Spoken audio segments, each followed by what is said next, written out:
Ah, reality. It can hit hard, can't it? Can knock you clean off your feet.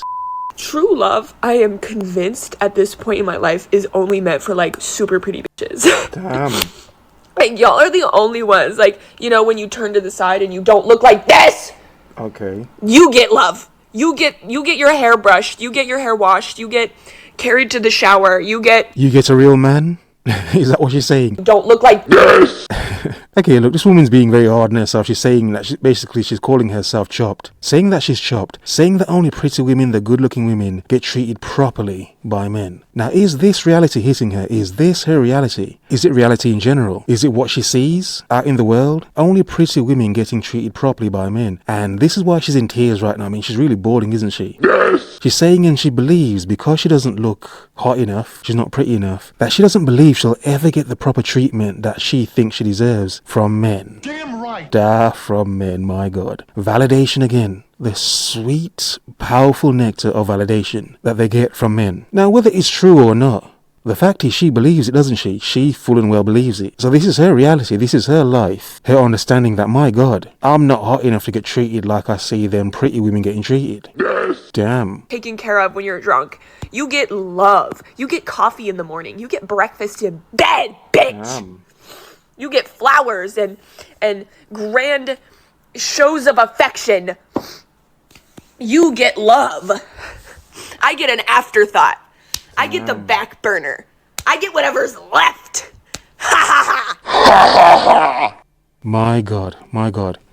You know, to make a point to begin, because a lot of men say, don't they, that some women aren't wifey material, they're just good for having fun with. They're not the sorts of women you'd marry. You'd say, oh, this is my wife, and be proud to say, this is my wife. No, but they're fun, aren't they? You can have fun with them, can't you? You can do stuff, do them. But all along, I mean, you don't take them serious, do you? And the sad reality is, a lot of them want you, they want men to take them serious. But a lot of men don't see them as serious, do they?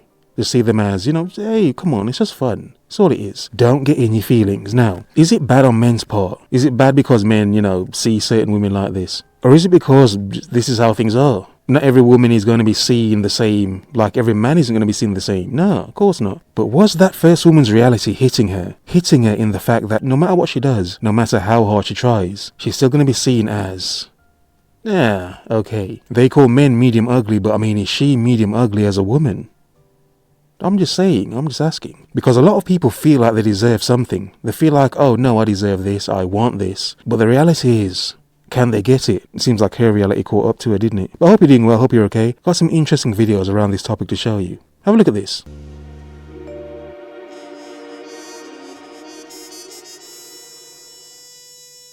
I hope you're focused and on your square.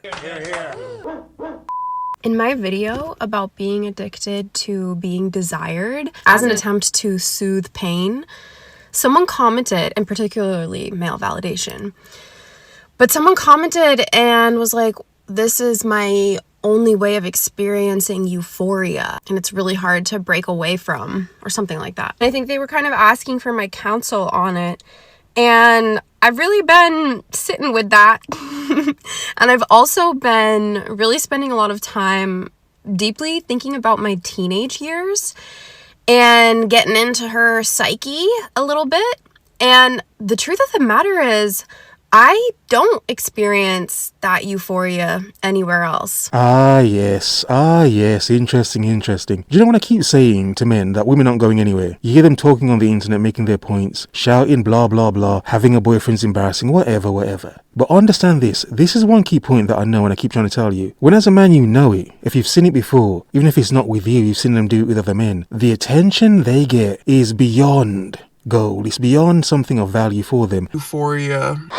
It's literally almost life energy for some of them. Now, yes, again, not all of them, we get the point. But look at that first woman. Look how she was cracking up, breaking down, bawling her eyes out. My God.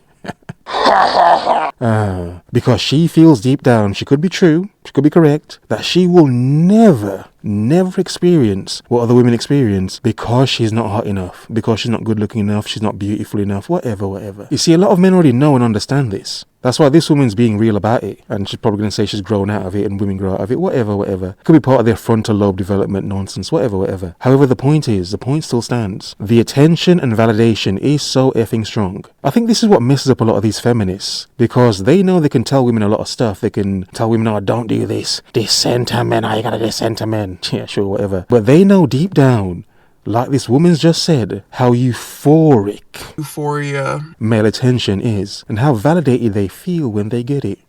Yeah? Even if it's from men that they don't want. Even from men that they don't want. And especially from men that they do want, don't they? It's so powerful, isn't it? To them it's sweet.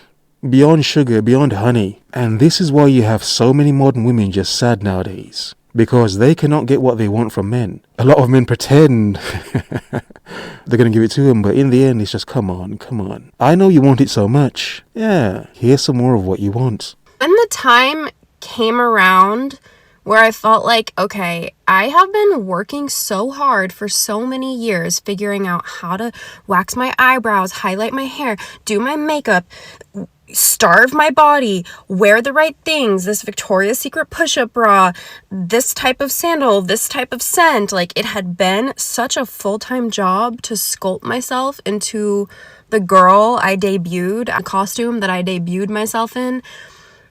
And it had been this hyper vigilant thing. Like, it really required a lot of work on my end and a lot of constant upkeep. And I was ready to cash in. I was ready to cash in on my prize. And my prize was male validation, being desired. That was my prize. I had worked so hard. I had been in a lot of pain from my emotional neglect. And I had rehearsed in my mind being chosen for years and years and years. So when the time came that I could make that happen, in the flesh, I was ready. The neural pathways were ready and I couldn't get enough. And it was euphoric. It was so euphoric as I was writing about my first date when I was 15 and the insane preparation I went to ensure that I was ready for this date. Like all the exfoliating, the shaving, the lotions, the, preparing my purse with like the oil blotting pads and my hairbrush. And, I was so self-objectified at that point and totally. But when does all of that stop? If it ever stops? Does it ever stop? Women say they do a lot of these things. The makeup, the working out, the squeezing into tight clothes, whatever. They say they do it for them, don't they? They don't do it for men, it's not for you. But look at how she just described the prize of the attention from men. So yes, we understand a lot of women do things for themselves. Yeah, we get it. We know, waffle. However, let's be real and honest here. A lot of it is done to get seen by, wanted by, and chosen by men. Women are naturally hypergamous. They're always going to choose from their best option, as long as they're not, mentally insane or have trauma issues. Their best choice of options, aren't they? Yes, of course. So to constantly work on yourself, to improve yourself to be chosen, is a big thing for so many of them. This is why you can disregard what they're saying a lot of the time. A lot of it is cope. A lot of it is just for more attention, to be validated and chosen. That's an interesting thing. They want to be chosen. Even if they don't want you, they still want you to want them. And totally hypervigilant about my appearance. And it was like this huge ritual, like the hours I spent before getting ready. And yep, I had really thought about every single possible thing that could happen. And the craziest thing happened as I was writing about this experience. I started to be like, oh, I miss this. And I was like, oh my God, you can know all that I know about the fact that the reality of my interacting with boys at that time and men as I went into adulthood was nothing like the fantasy and didn't actually fulfill me that much. But the feeling of being desired, oh my God. I just saw a video going around on TikTok of a lady asking people, would they date a single mum? And it was like this big thing of, would you date a single mum? Would you date a single mum? And it really annoys me how as soon as a woman becomes a parent, her whole identity is single mom, especially if her and her partner split up. And I feel like men don't have that same stigma. Like, you never see videos of someone. Okay, since we're talking about desire and being wanted, I will always admit that some of the hottest, finest women out there happen to be single mothers. It's like, it's something you can't get away from. I mean, we understand why they're single mothers. But the thing is, in terms of choice and being chosen, single mothers aren't going to be on a lot of men's desire lists of their desires and wants from a woman. Now, yes, we understand a lot of men, they have no choice but to date single mothers. But if a man has his life together, he's doing stuff with his life, his money's together, he has options and choices, a single mother isn't going to be one of his first options and choices, is it? No, it isn't. And that's not even an offence to single mothers. It's like, that's just what it is. But you have to understand why a lot of single mothers would be triggered. They would be, wouldn't they? Think of the difference from before they had a child. How desired they once were. How much attention they once used to get. How free they were. How free their time was. Yeah. But now in being a mother, I mean, it's different, isn't it? It's not the same, is it? Euphoria. A lot of men say, oh, a woman loses value when she has kids. And for certain men, yeah, she does lose value. But it's like, she also loses some attention, doesn't she? Not necessarily desire, because, I mean, men still desire her, don't they? But the want, it's a big commitment. You got kids as well. And yeah, we know it's different for men. A lot of men have it, much easier in being a single parent. But that's just the way the world is. Stigma. Like, you never see videos of someone going around going, oh, would you date a single dad? Would you date a single dad? Because it's like, when it's a single dad, it's like, oh my God, it's so cute, he's a single dad. Oh. When it's a single mum, it's like, okay, like, would you date? Like, it's a big thing if someone says yes, or like, it's a question that really needs to be asked. And I just think so many single mums, they almost get branded with, okay, well, that's just them now. Being a mum is just all they are. And it's not. Still a character, still got personality, still got hopes and dreams. Like, I just feel like there's such a stigma on single mums, and it really irritates me.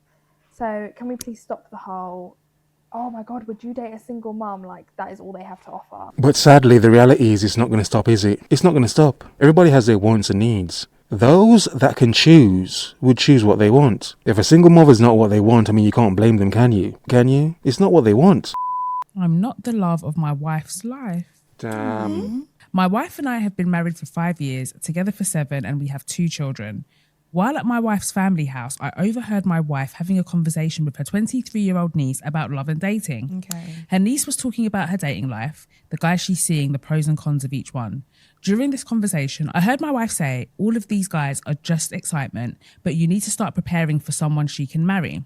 Damn. She then went on to say how it's very rare that the love of your life will also be marriage material, and how she had a great love where it was about sex and excitement, but marriage was never on the cards, and how ultimately she settled down with the person who was good for marriage. Damn. Damn. Now, you see, here it is from a man's perspective. This is from a man's point of view now. Like his wife just said, she had all her fun and excitement with other men. Yeah, all the amazing sex and exciting opportunities and adventures and everything she went on with those men. So what, is her husband not fun? Euphoria. No, her husband is stable. He's boring. He doesn't do anything. He doesn't do much. He's just there and he provides. My God. And here we have another common point the modern woman does. They have all the fun in the world, don't they? They do whatever they want to do as many people as they want to do, yeah. Then they look for a sucker to settle down with. A simple man. A boring man to settle down with. Oh yeah, after the excitement and supposedly great sex, I mean, who knows? Then all of a sudden, now they want a stable man. They want a homebody dude to sit there and be a good boy, a pet. Now, the sad reality is, yes, we understand a lot of women love attention, but this is how a lot of women use their attention until it burns out, until they can't use it anymore. Then they use that little attention they have left to find a sucker, to look for a safe man, one that wouldn't leave, one that couldn't possibly leave. Yeah, interesting. Sadly, a lot of women do bank on a savior to save them when they're tired of having all their fun. Poor dude. Hearing this got me in my feelings, understandably. My wife is the love of my life, but it sounds like I'm not hers. Up until this point, we've had what I thought was a very good marriage. Now I feel like she's fake. Our marriage has been a lie, and that I've spent 7 years with someone who settled for me because the guy she really wanted didn't want to marry her. I'm struggling to look past what she said, and I've gone from being a happy husband and father to now feeling used. I've tried to ignore the comments, but I feel I need to ask her about it, but don't know how to go about it. I mean, as a man hearing that, where do you go from there? I mean, what are you supposed to do after hearing that? Do you really want to, say, oh, I love my wife anymore? Knowing that, bruh, she settled for you. This woman doesn't love or care about you. You're just a safe option. Not the fun one, though. Euphoria. Do you know, reality hits everyone in different ways. Some think they're something that they're actually not. And when reality hits them, then they stumble. They get angry at others. When the truth is, everyone has a choice. You may not be everyone's choice. Everyone may not be yours. However, when you're entitled to believe you deserve it all, and in the end you realize, oh my god, you barely deserve any attention, I think it can drive some people crazy. Like the first woman, we saw what happened to her, didn't we? Yeah, the world is yours. Have a nice day.